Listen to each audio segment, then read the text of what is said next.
இறால் தொக்கு எப்படி செய்யுதுன்னு பார்க்கலாமா? கடாயில் ஆயில் ஆட் பண்ணிக்கோங்க.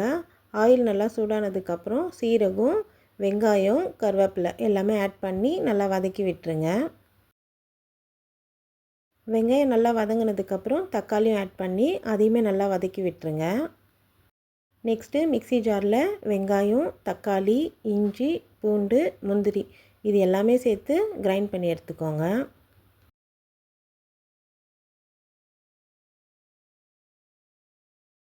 தக்காளி நல்லா வதங்கினதுக்கப்புறம் நம்ம கிரைண்ட் பண்ண பேஸ்ட்டை ஆட் பண்ணி அதையுமே நல்லா வதக்கி விட்டுருங்க. நெக்ஸ்ட்டு மஞ்சத்தூள், மிளகாத்தூள் ஆட் பண்ணி தேவையான அளவுக்கு சால்ட்டும் ஆட் பண்ணி நல்லா மிக்ஸ் பண்ணி விட்டுருங்க.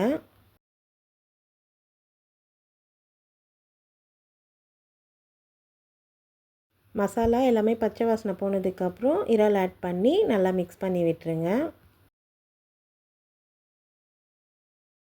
தண்ணிலாம் ஆட் பண்ணாமல் சிம்மில் வச்சு குக் பண்ணிக்கோங்க.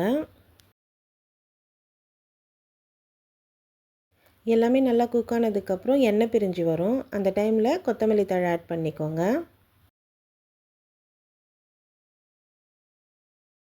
அவ்வளோதான், இறால் தொக்கு ரெடி. ட்ரை பண்ணி பாருங்கள். இட்லி, தோசை, சப்பாத்தி எல்லாத்துக்குமே நல்லாயிருக்கும். கண்டிப்பாக ட்ரை பண்ணி பாருங்கள்.